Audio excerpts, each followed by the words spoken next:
출발을 했는데 생각보다 잘 됐습니다. 지금 굉장히 잘 됐고요.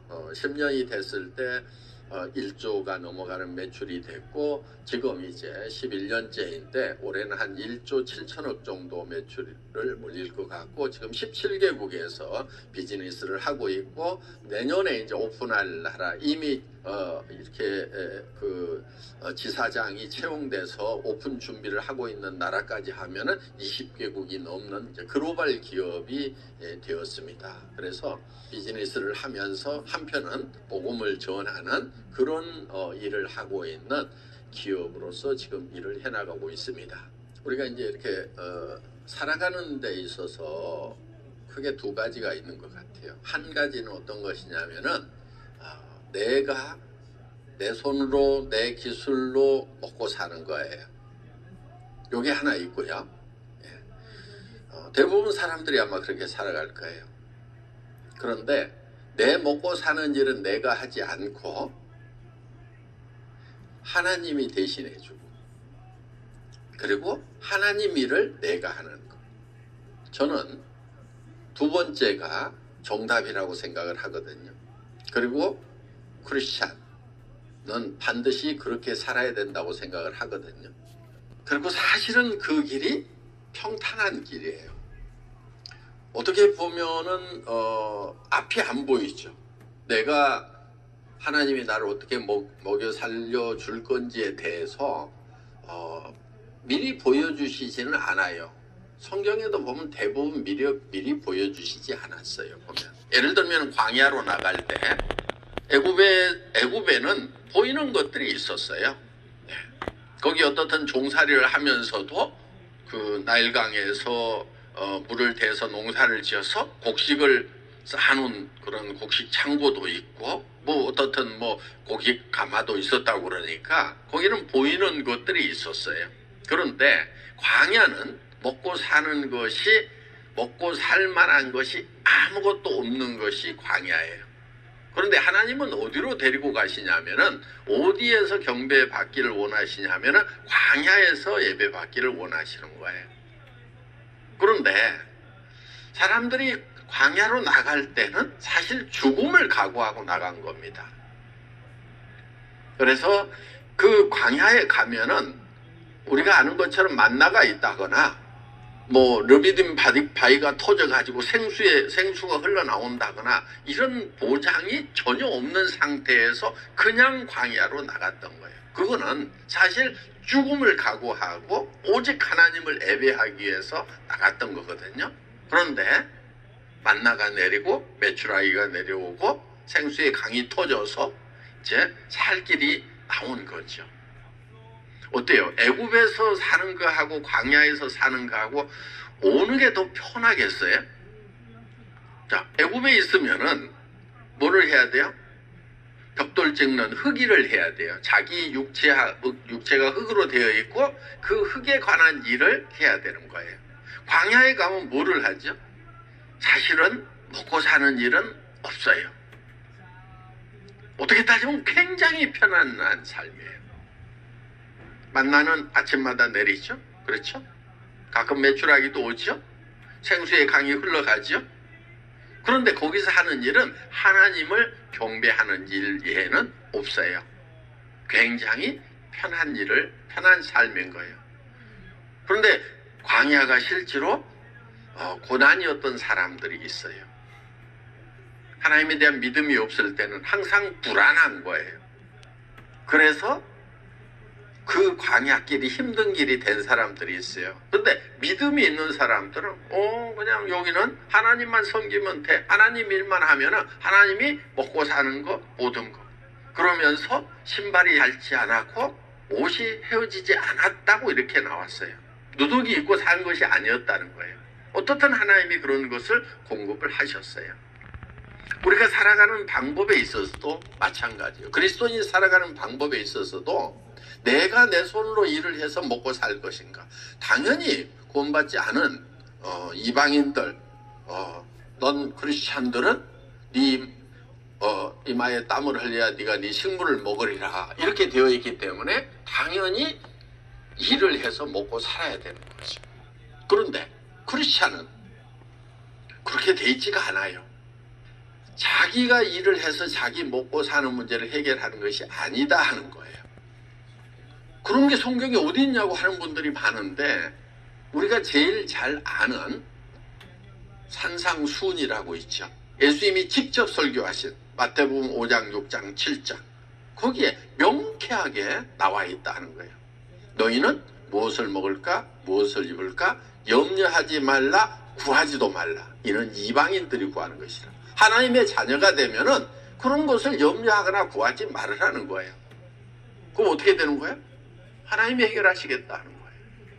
하나님이 다 공급을 해주시겠다고 약속이 되어 있는 거예요. 그러니까 하나님의 자녀가 되면은 엄청난 특권이 생긴다 하는 겁니다. 그 특권이 뭐냐면은 이제는 내가 내 이마에 땀을 흘려서 내 손으로 벌어먹지 않아도 된다 하는 거예요.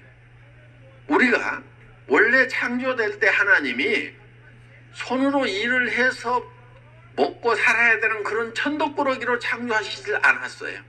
자, 에덴 동산에서 일을 해서 먹고 살았을까요? 그냥 일도 안 하고도 그냥 먹고 살았을까요? 다 알고 있죠? 일 안 했어요. 먹고 사는 일은 최소한 안 했다는 거예요. 자, 우리가 또 천국에 가면은 거기서도 먹고 살기 위해서 일을 할까요? 아니면은 먹고 사는 일을 하지 않아도 될까요? 당연히 천국 가면은 내가 먹고 사는 일을 하지 않아도 된다는 것 좀 알고 있죠.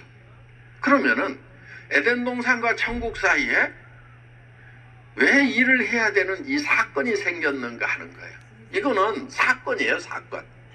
하나님이 원래는 일하지 않고도 먹는 문제를 다 해결을 하셨습니다. 선악과만 못 따먹게 한 거예요. 나머지는 다 따먹을 수 있었어요. 자유가 있었어요. 그리고 그 에덴 동산에는 엄청나게 풍성함이 있었다 하는 것입니다. 그런데 에덴 동산에서 쫓겨난 거예요.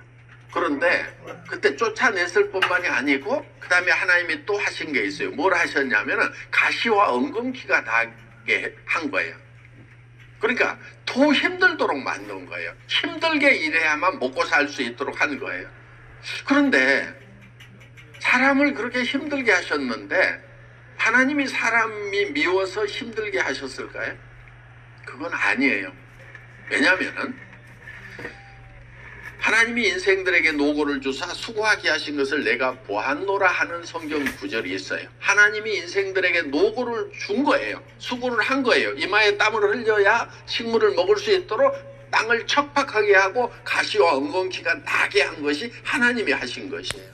그런데 그렇게 사람들을 힘들게 한 것이 하나님의 본심이 아니라는 말씀이 또 있어요.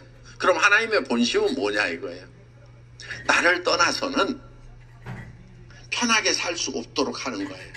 하나님을 떠나서는 편하게 살 수 없도록 하는 거예요. 그럼 하나님의 본심은 뭐예요? 야, 편하지 않으니까 돌아오라 이거예요. 그래서 우리가 살아가는 동안에 일을 해야 되는 것은 하나님께 돌아오지 않았기 때문이고, 하나님을 떠나 있는 상태에서는 우리가 수고를 하도록 함으로 말미암아서 하나님을 그리워하도록 만드신 거다 하는 겁니다. 자, 그러면은 하나님께 돌아왔고 하나님의 자녀의 지위를 이제 회복을 했어요. 본어게인 한 거, 구원을 받은 거, 죄사함을 받은 거, 하나님의 자녀가 된 것은 바로 하나님의 자녀로서의 지위를 회복한 거예요. 그러니까 하나님의 자녀가 되면은 그 다음부터는 이제 하나님이 먹여 살리는 거예요. 우리 자녀들은 누가 먹여 살냐면 부모가 먹여 살리는 거예요. 마태복음 5장, 6장, 7장을 보면은 너희는 무엇을 먹을까 무엇을 입을까 염려하지 말라 구하지도 말라. 이는 이방인들이 구하는 것이라. 하나님의 자녀 아닌 사람들이 구하는 것이라. 너희에게 그러한 것이 있어야 되는 줄을 너희 하늘 아버지께서 이미 알고 계신다 하는 거예요. 그러면 뭐를 하라는 얘기냐? 너희는 먼저 그의 나라와 그의 의를 구하는 일만 하라 하는 거예요. 하나님의 나라는 여기 있다 저기 있다 할 것이 아니라 너희 안에 있느니라 했으니까 아직 하나님의 나라가 임하지 않은 사람들에게 하나님의 나라를 구하는 일을 하는 거예요. 십자가의 사랑을 믿지 못해서 아직 죄인 상태에 있는 사람들, 이 사람들을 향해서 너희는 먼저 그 의를 구하라. 하나님으로부터 의롭다함을 받는 것이 먼저다. 그것만 받으면, 의롭다함을 받으면 그때부터는 하나님의 자녀가 되는 거고, 하나님의 자녀가 되면은 하나님이 먹여 살린다. 요게 성경에 약속되어 있는 내용이다 하는 것입니다. 그래서 하나님의 자녀가 되면은 우리가 확실히 해야 될 거는, 우리의 먹고 사는 문제는 하나님이 해결하시겠다고 하는 그 약속을 믿고, 내가 먹고 사는 일을 하는 것을 중단을 하는 것이 하나님 앞에서의 올바른 우리의 태도다 하는 것입니다. 그러니까 네가 나를 따라오려고 하면 십자가에 못 박혀 죽어있는 상태여야만 나를 따를 수 있다. 여러분들이 죽을 각오가 아니면은요, 감히 예수님 따라간다고 하지 마세요. 못 따라갑니다. 베드로도 못 따라갔잖아요. 베드로도 한 발짝도 못 따라갔어요. 예수님을 3번이나 부인하고 마지막에는 저주까지 하는 수제자가 그 모양이면은 우리 나머지들은 볼 것도 없다 하는 거예요. 우리 삶 속에도 사실은 먹고 사는 문제에 대한, 죽음에 대한 두려움이 있는 거예요. 그래서 예수님 제대로 못 따라가는 거예요. 따라가는 척만 하는 거예요. 여러분, 교사로 나가서 내가 교사직을 걸어놓고 나는 학생들에게 복음을 전하겠다, 요 각오까지 되어 있다고 하면은 맞아요. 여러분들은 교사가 돼서 선교를 하겠다고 가는 거예요.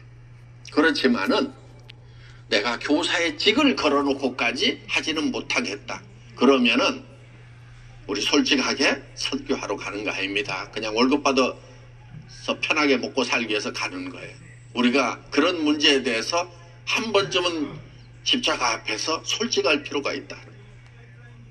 저는 지금도 제 직을 겁니다. 제가 어느 날 그걸 알았어요. 죽음을 각오하지 않으면 예수님 한 발짝도 못 따라가는구나 하는 것을 알았어요. 자, 저는 기업인입니다. 기업인이 직을 건다고 하는 것은 이 회사 망해도 할 짓은 하겠다, 복음 전하는 것은 하겠다. 저는 우리 직원들하고도 얘기하다가도 이렇게 되면 회사가 위험합니다. 그것이 복음에 관한 일이라고 그러면 저는 한 발짝도 양보를 안 합니다. 회사 망하기밖에 더 하겠어? 하다가 망하자.